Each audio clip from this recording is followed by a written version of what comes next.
gollari sonini tenglashtirib oladi. Zarba pastki burchakka Real Madrid 5-daqiqada hisobda oldinga chiqib olmoqda. Hakam vaziyatga yaqin turganligi sababli indamadi. Mana bu yerda esa Mbappe oldinga qarab chiqyapti. Zarba 2-0 mi yoki ofsaydmi? Hozircha ofsayd emas. 2-0.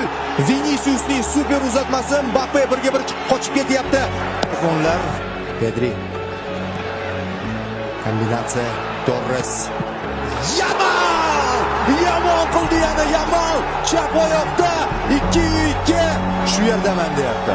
Xotirjamlik Lamin Yamal. Lekin xatoga yo'l qo'ymoqda Pedri. Chap qanotga Rafinha imkoniyat. Zarba 3-2.